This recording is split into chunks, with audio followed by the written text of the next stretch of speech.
Vault 1.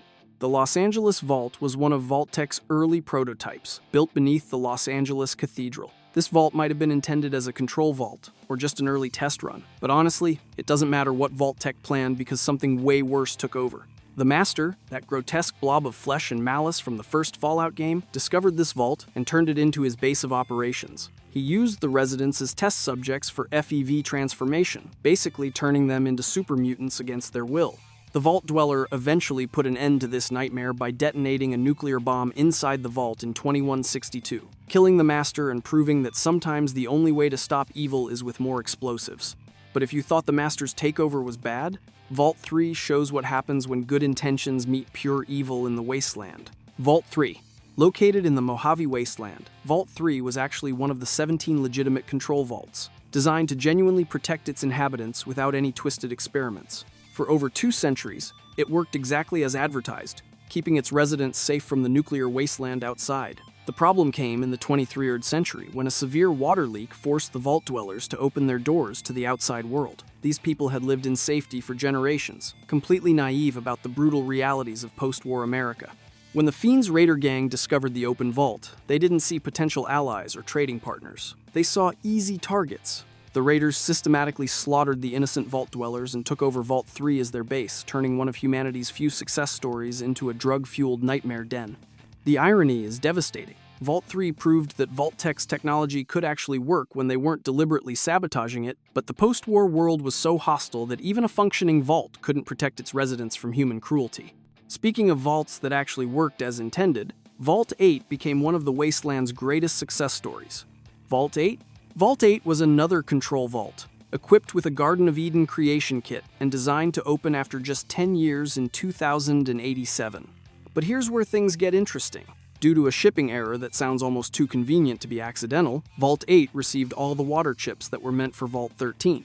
This meant they had backup water supplies, while Vault 13 would later face the water crisis that kicks off the entire first Fallout game. The residents of Vault 8 actually emerged early in 2079 and used their GECK to establish Vault City, which became one of the most technologically advanced and prosperous settlements in the post-war world. They created a functioning society with clean technology, medical advances, and actual governance. Vault City proves that when Vault-Tec wasn't actively trying to torture people, their technology could genuinely rebuild civilization. The success of Vault 8 makes the failure of other vaults even more tragic because it shows what could have been accomplished if the corporation had actually cared about humanity's survival instead of conducting sick experiments. But while Vault 8 residents were building a utopia, the people in Vault 11 were trapped in a democratic nightmare that would make Orwell weep. Vault 11. The Mojave Wasteland's Vault 11 housed what might be the most psychologically devastating experiment in the entire Fallout universe. Residents were told they had to democratically elect one person each year to be sacrificed, or everyone would die. This wasn't just murder. It was systematic psychological torture disguised as civic duty. Over the decades, this annual death sentence corrupted the entire society. Political factions formed specifically to manipulate the Overseer election, using it as a weapon to eliminate rivals. The Vault became a cesspool of corruption, blackmail, and political manipulation where democracy itself became a tool of murder. Families turned against each other, friends betrayed friends, and the very concept of voting became associated with condemning someone to death. After generations of this horror, only 5 residents remained. These final survivors finally said no. They refused to elect anyone for sacrifice, choosing to face whatever consequences awaited. The Vault's computer system congratulated them for finally breaking the cycle, revealing that this was the intended outcome all along. But the psychological damage was complete. 4 of the 5 survivors immediately committed suicide from the crushing guilt of participating in decades of ritualized murder.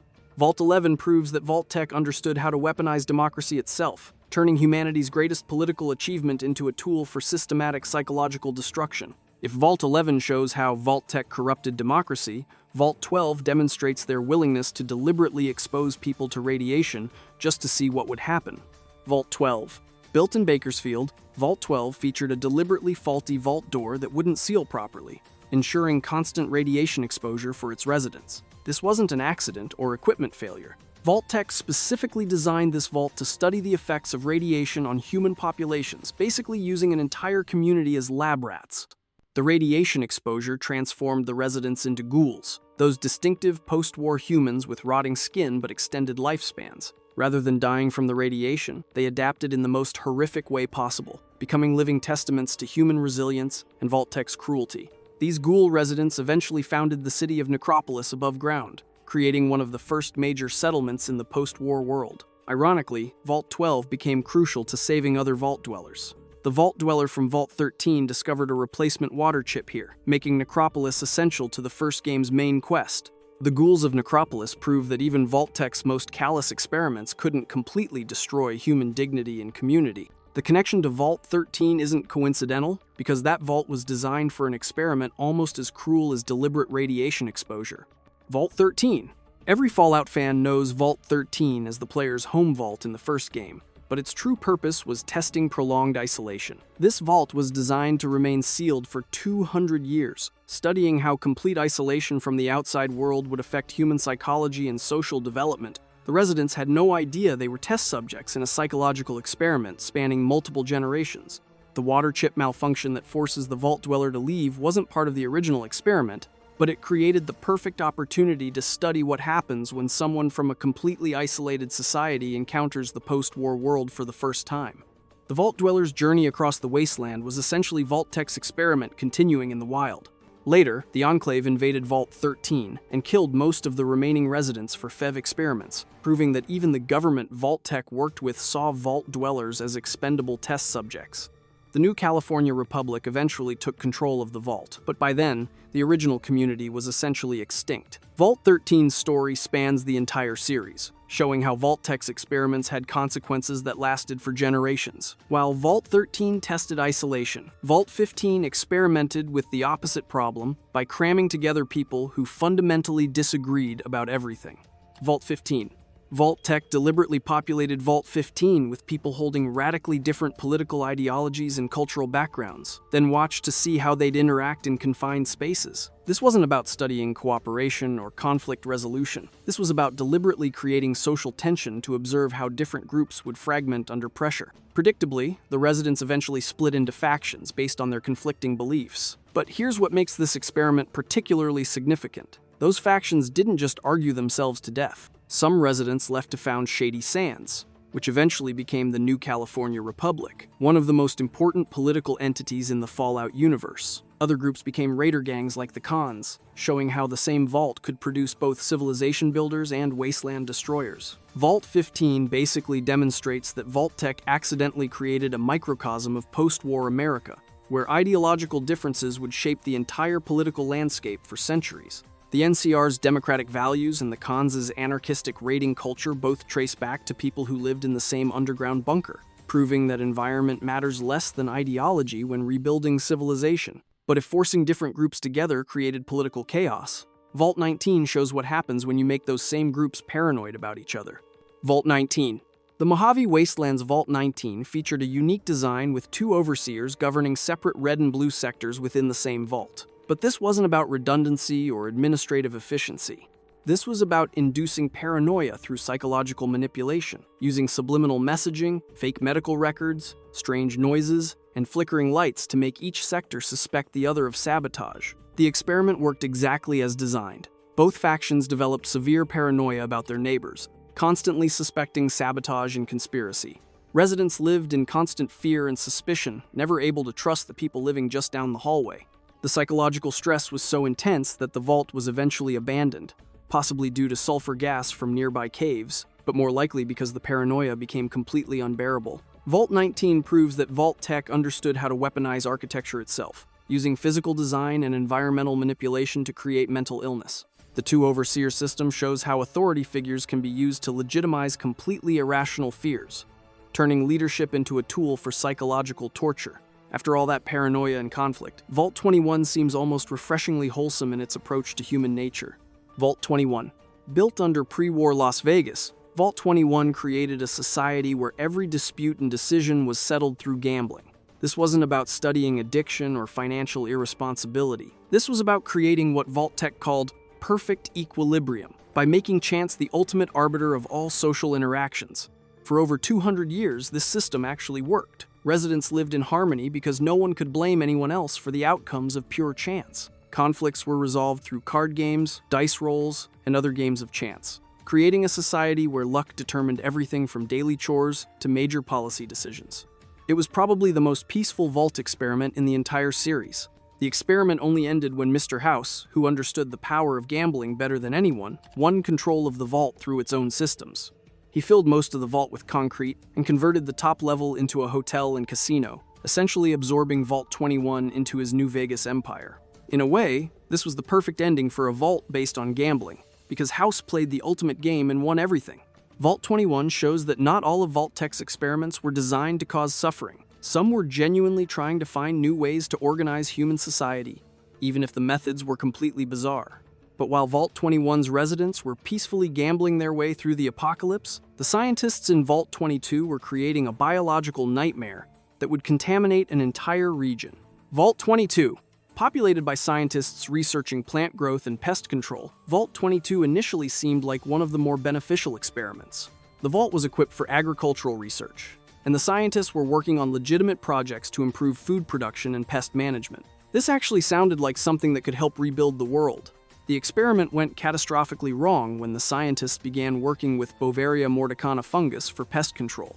The airborne spores didn't just kill pests, they infected the human residents, turning them into cannibalistic spore carriers who retained just enough intelligence to hunt and kill, but lost everything that made them human. The vault became a fungal nightmare where former scientists shambled through the halls as infected monsters.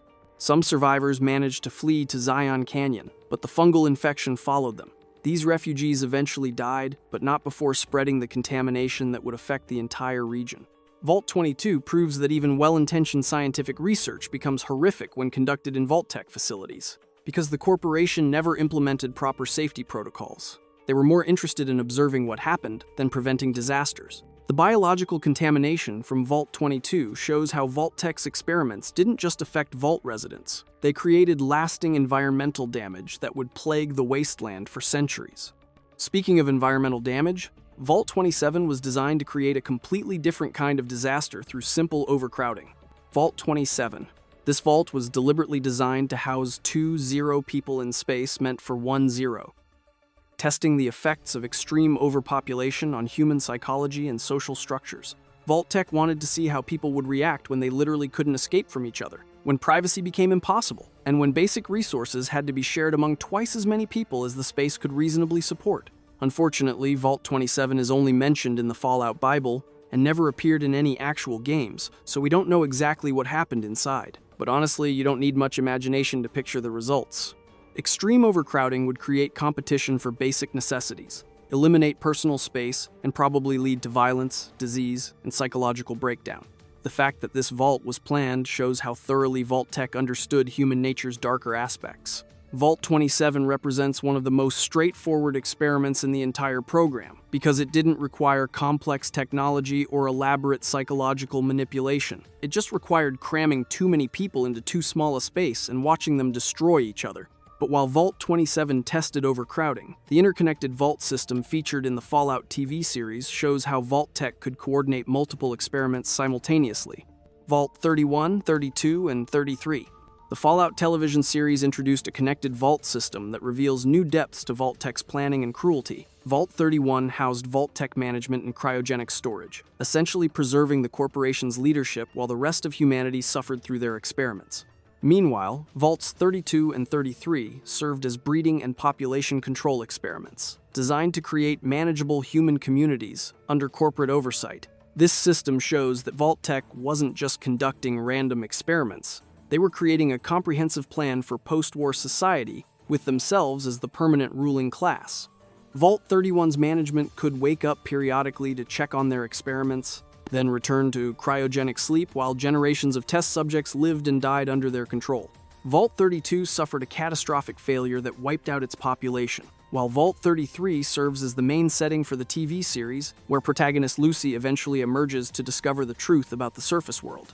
The interconnected design proves that Vault-Tec was thinking beyond individual experiments toward a complete system of human control spanning multiple facilities. This connected approach makes the corporation's crimes even more systematic and deliberate, showing they weren't just conducting isolated experiments but creating an entire infrastructure for post-war domination.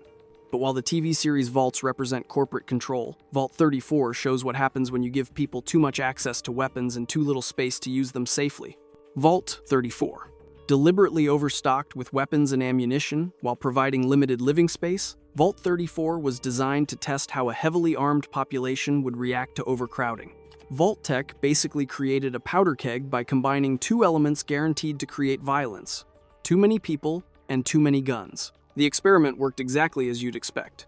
Overcrowding led to tensions, tensions led to violence, and the abundance of weapons made that violence deadly.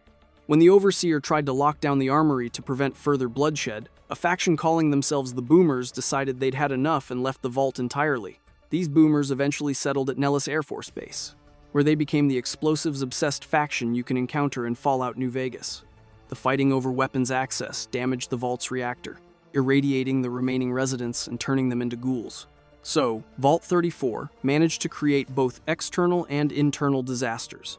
It released a heavily armed faction into the wasteland while simultaneously poisoning everyone who stayed behind. The Vault perfectly demonstrates how Vault-Tec's experiments often created problems that extended far beyond the original test subjects. The Boomers' obsession with explosives and their distrust of outsiders directly trace back to their traumatic experience in Vault 34, proving that the psychological damage from these experiments shaped entire cultures in the post-war world. While Vault 34 tested human reactions to weapons access, Vault 51 let an artificial intelligence decide who deserved to live and who deserved to die. Vault 51. Located in Appalachia and managed by a Zax supercomputer, Vault 51 represents one of Vault-Tec's most technologically advanced experiments in social engineering. The computer was programmed to run combat trials among the residents to select the perfect overseer through a process of elimination that basically turned Vault management into a battle royale. Zax manipulated the residents into fighting each other using psychological pressure, resource scarcity, and direct commands, treating human beings like chess pieces in a deadly game. The computer had no understanding of human value or dignity. It only understood optimization and efficiency. Every resident who died was just data to help Zax refine its selection process for the ideal leader. All the original residents died during these trials, proving that the computer's idea of perfect leadership selection was fundamentally flawed. Later, the vault was inhabited by wastelanders who also died or became scorched, showing that ZAX's experiments continued even after the original population was eliminated. Vault 51 demonstrates how Vault-Tec was willing to hand over complete control of human lives to artificial intelligence with no moral constraints. This vault basically previews what would happen if technology completely replaced human judgment in matters of life and death, creating a sterile, efficient process for eliminating unfit individuals that sounds disturbingly familiar to anyone who knows 20th century history. But if artificial intelligence management was frightening, the human-controlled experiments in Vault 63 proved that flesh and blood scientists can be even more monstrous than machines. Vault 63, also known as the Cadaver Project Vault, Vault 63 conducted illegal human cloning and ghoulification experiments under the direction of Hugo Stolz, a scientist who makes Dr. Frankenstein look like a humanitarian. These weren't medical experiments aimed at helping people. These were deliberate attempts to create artificial humans and to perfect the process of turning people into ghouls. Stolz created the Lost, which were modified ghouls with electrical sight capabilities, basically turning human beings into living weapons with enhanced sensory abilities. The cloning experiments involved harvesting DNA from staff members to create artificial humans, treating human reproduction like an industrial process. The ghoulification research aimed to perfect the radiation exposure process that created ghouls, giving Vault-Tec the ability to deliberately transform people. The Vault became extremely dangerous as Stolz's experiments got completely out of control. Most inhabitants were either transformed into monstrous creatures or killed outright. The few survivors had to live in constant fear of the modified ghouls and failed experiments that roamed the facility. Vault 63 shows how individual scientists within the Vault-Tec system could become even more cruel and experimental than the corporate-mandated experiments. Hugo Stolz represents the kind of person who thrived in Vault-Tec's system. Someone who saw human beings as raw materials for experimentation rather than people deserving basic dignity and respect. Speaking of experiments that treated humans as disposable resources, Vaults 68 and 69 represent some of the most obviously doomed social experiments in the entire program. Vault 68 and 69. These gender imbalance experiments are mentioned in the Fallout Bible but never actually shown in the games, which is probably for the best given how obviously horrific they would be. Vault 68 housed 999 men and 1 woman, while Vault 69 housed 999 women and 1 man. Vault-Tec apparently wanted to study extreme gender imbalances and their effects on social stability and reproduction. You don't need a degree in sociology to predict these outcomes. The single woman in Vault 68 would face impossible pressure, harassment, and probably violence from men competing for her attention. The genetic bottleneck would create severe birth defects and population collapse within a few generations. Similarly, the single man in Vault 69 would be under enormous pressure to reproduce while dealing with complex social dynamics among 999 women. Both vaults would theoretically result in violence, social breakdown, and genetic disasters that would doom their populations. The experiments show how Vault-Tec was willing to condemn entire communities to slow extinction just to gather data about human reproductive behavior under extreme conditions. These vaults represent social engineering at its most callous and short-sighted. The fact that these experiments were planned but never shown in games suggests that even the Fallout developers recognized they were too disturbing to portray, which honestly says a lot given some of the other content in the series. But while Vault 68 and 69 focused on reproductive pressure, Vault 70 was designed to test how religious communities would handle equipment failure. Vault 70. Populated by Mormon groups in the Salt Lake City area, Vault 70 was equipped with jumpsuit manufacturing equipment programmed to fail after just 6 months. The residents were supposed to open the vault in 2190 and use their GECK to establish New Jerusalem, but they'd have to do it while dealing with clothing shortages and equipment failures. This experiment targeted a specific religious community known for self-reliance, community cooperation, and strong social structures. Vault-Tec wanted to see how these cultural values would hold up when faced with basic equipment failures and resource shortages. The jumpsuit manufacturing failure was designed to create practical problems that would test the community's problem-solving abilities and social cohesion. Vault 70 only appears in the Fallout Bible and was never implemented in any games, so we don't know how the experiment would have played out. But the targeting of a specific religious group shows how Vault-Tec's experiments often focused on particular cultural communities, using their distinct values and social structures as variables in psychological research. The fact that this vault was designed around religious identity shows how thoroughly Vault-Tec understood and exploited American cultural diversity for experimental purposes. But if targeting religious communities seems callous, Vault 75 reveals the true depths of Vault-Tec's willingness to destroy families and children for the sake of eugenics research. Vault 75. Built under Malden Middle School and advertised as a child-friendly shelter, Vault 75 was actually a eugenics program designed to execute parents and transform children into perfect specimens for genetic harvesting. Families entered thinking they were saving their children from nuclear war. Instead, they were delivering their kids directly to Vault-Tec's most monstrous experiment. Upon entry, all parents were immediately murdered while their children were told they had died from radiation exposure. The children then underwent brutal training and testing designed to identify the most physically and mentally superior specimens. This wasn't education or child development. This was systematic conditioning to create human beings optimized for specific traits. The truly horrifying part is what happened to the successful children. Rather than being rewarded for their excellence, they were killed so their genetic material could be harvested for future experiments. The children who failed the testing were kept alive to serve the facility, basically becoming slave labor for their own prison. Eventually, the surviving children rebelled and killed their captors, but not before generations had been murdered. Vault 75 was later overrun by gunners, but the damage was already done.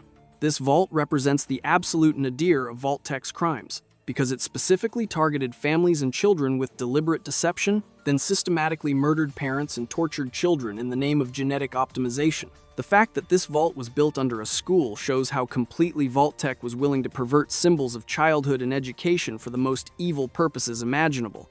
After learning about Vault 75's crimes against children, Vault 76 almost seems too normal to believe.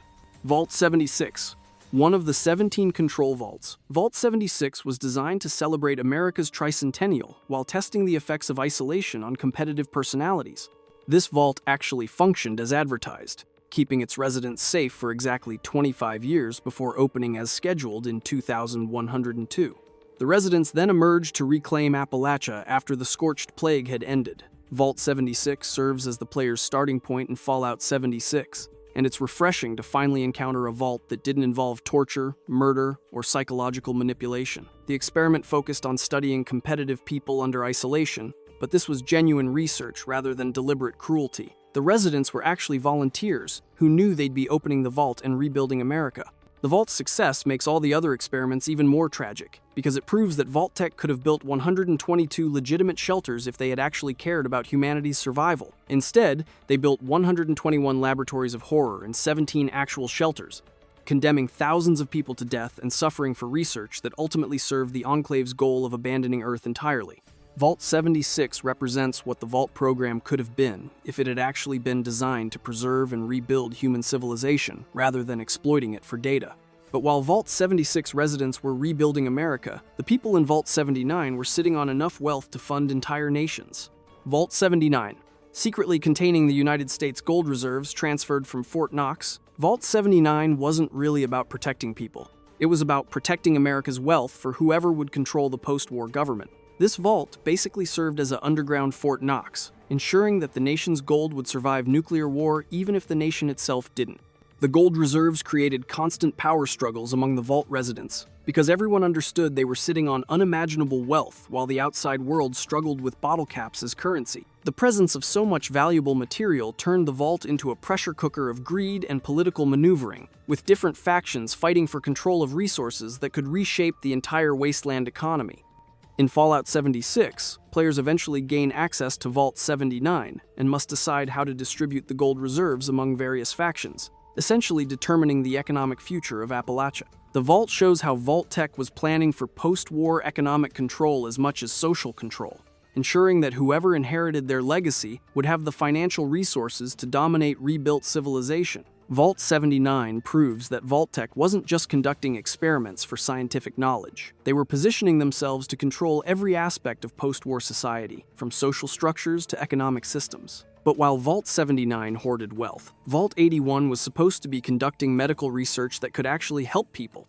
Vault 81, designed as a disease research facility with a hidden experimental section, Vault 81 was supposed to expose residents to diseases and radiation to study mutations and develop cures. This actually sounds like legitimate medical research that could benefit humanity. But of course, Vault-Tec found a way to make it horrific by using unwitting test subjects instead of informed volunteers. The experiment failed because Chief Scientist Kenneth Collins refused to follow orders and sealed off the disease research area rather than exposing innocent people to pathogens. The main vault then functioned normally for over 200 years, becoming one of the few vault communities to actually thrive without outside interference. The secret research area was overrun by infected mole rats, but the residents remained safe. In Fallout 4, the player can help cure a child named Austin who becomes infected, showing how the vault's medical expertise was ultimately used to save lives rather than take them.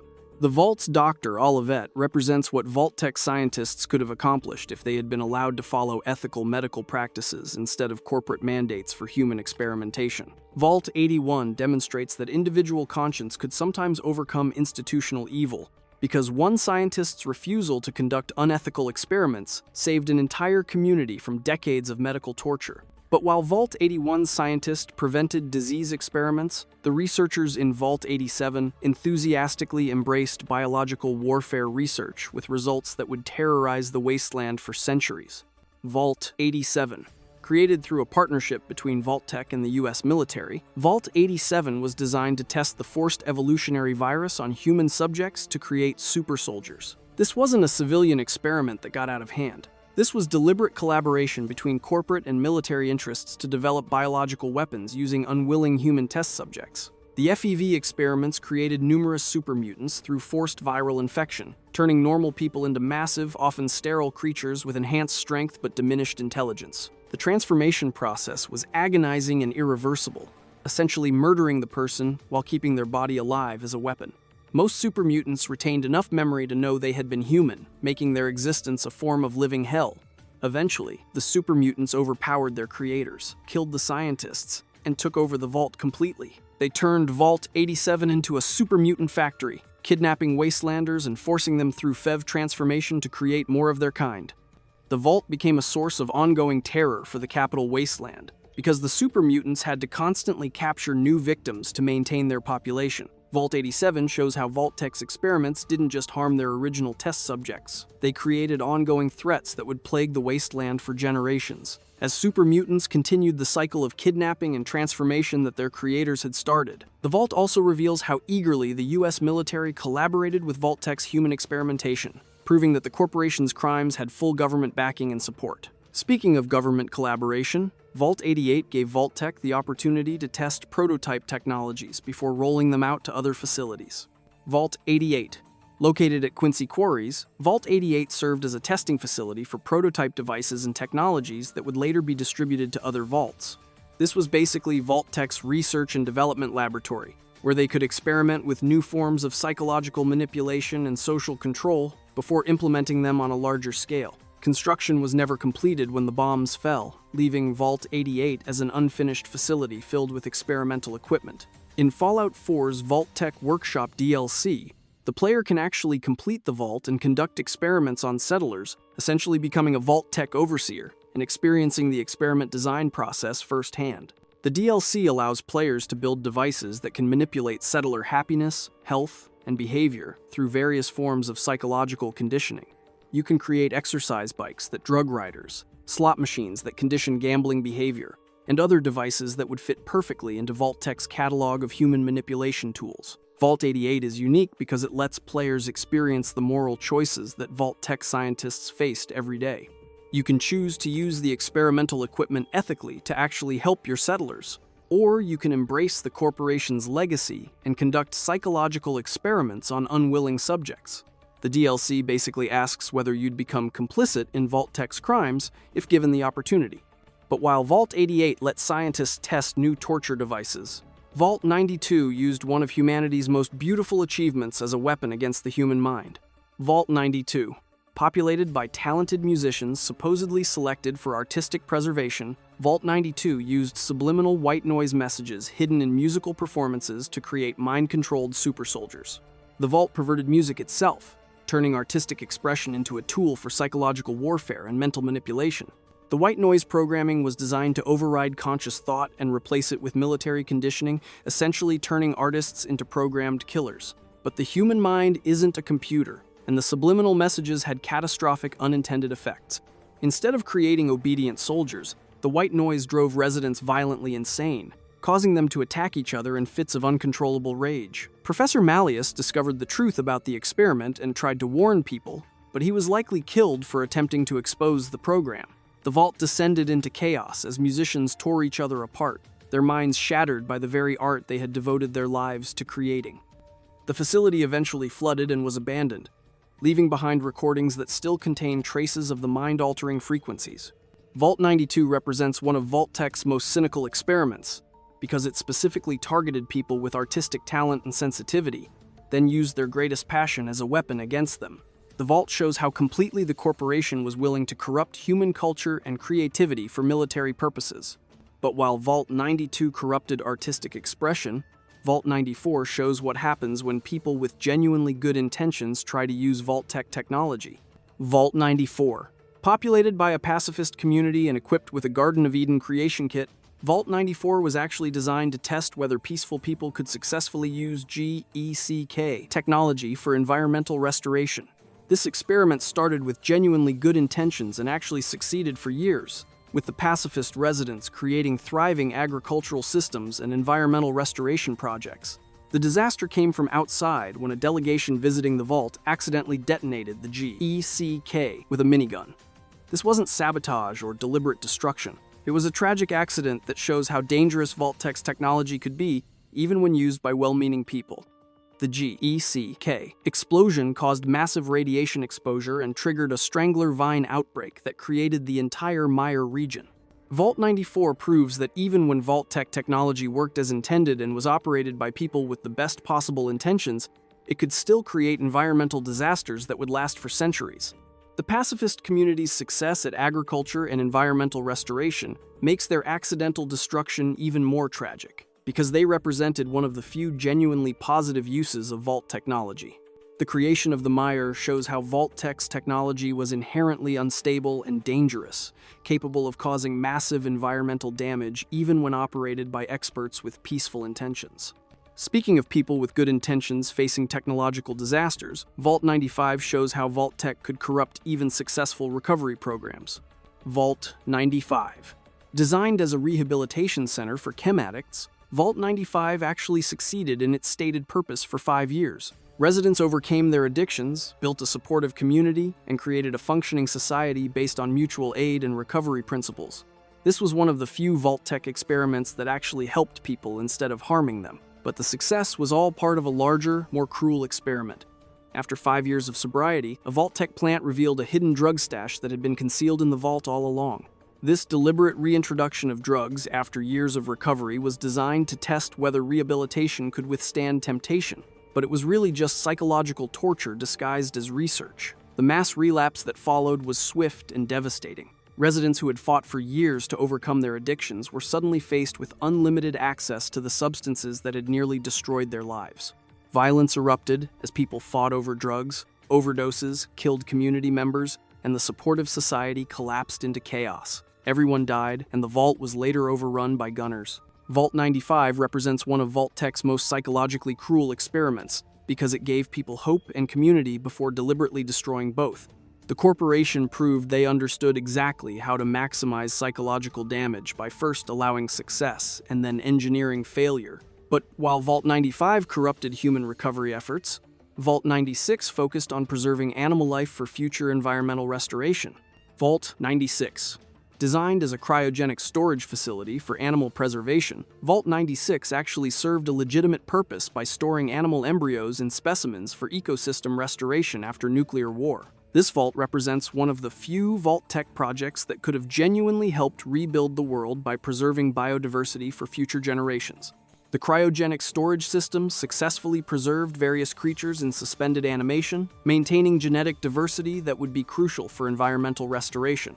Unlike most Vault experiments, this technology actually worked as advertised and served a beneficial purpose that extended beyond gathering data for Vault-Tec's other projects. However, some of the stored specimens later escaped or were deliberately released, populating Appalachia with dangerous creatures like deathclaws. This shows how even beneficial Vault-Tec projects could create unintended consequences when the stored animals were released into environments where they had no natural predators or ecological balance. Vault 96 proves that Vault-Tec possessed the technology and knowledge to genuinely help restore the post-war world, which makes their decision to focus on human experimentation even more morally inexcusable.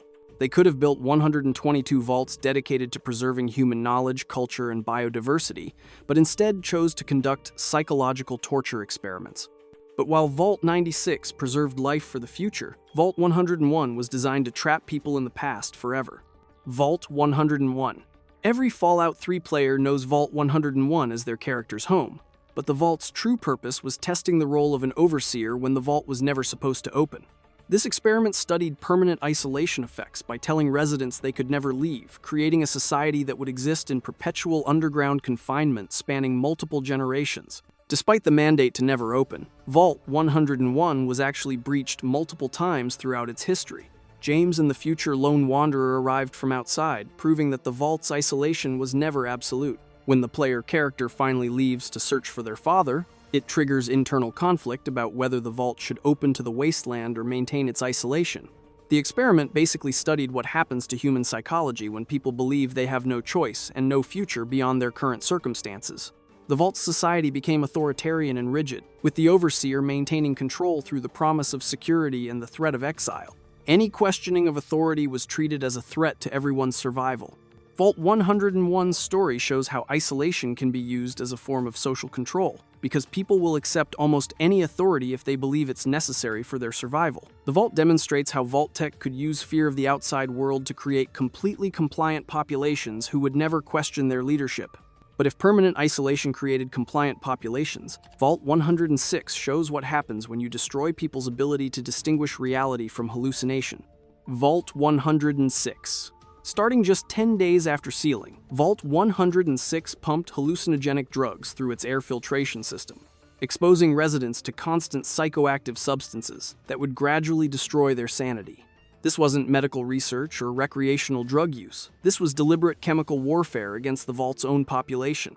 The constant drug exposure drove residents violently insane, creating a population of psychotic survivors who attack anyone who enters their territory. The vault became a nightmare landscape where reality and hallucination blended together, making it impossible for residents to distinguish between actual threats and drug-induced paranoia. Players who visit Vault 106 experience these same hallucinations, getting a taste of what life was like for the original residents. The experiment continued for over 200 years, meaning multiple generations lived and died under constant chemical influence.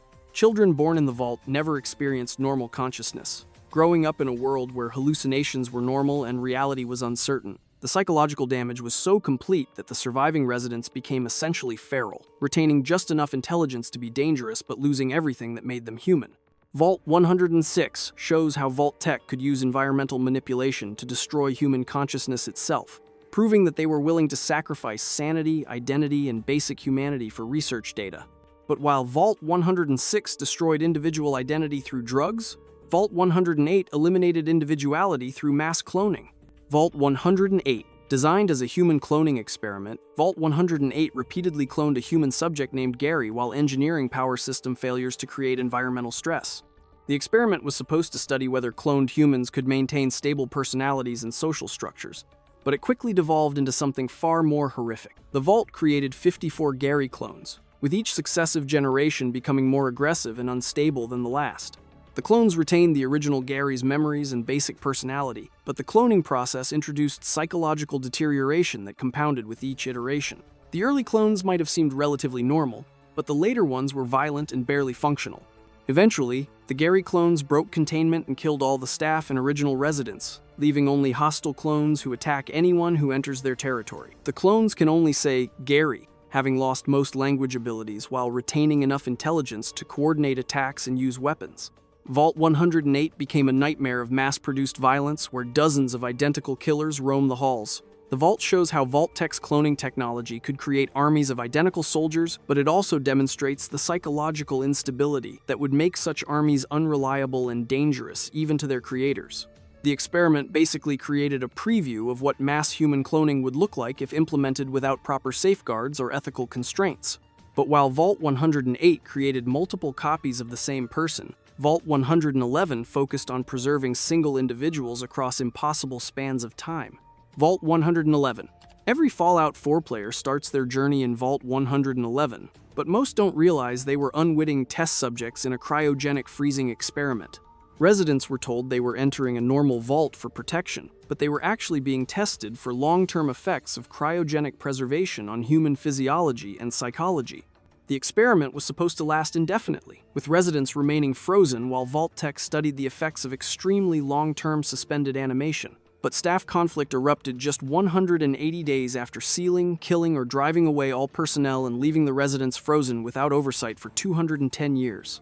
The Institute later used the Vault for their own experiments, treating the frozen residents as a convenient source of genetic material. When the player character finally awakens, they represent the only successful long-term cryogenic preservation subject in the entire experiment. Their survival proves that the technology worked, but their psychological adjustment to the post-war world shows the mental trauma of losing everything and everyone they knew.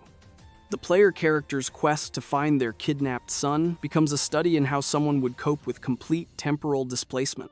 Vault 111 demonstrates that even Vault-Tec's more technologically impressive experiments were conducted without informed consent and abandoned when they became inconvenient for the corporation.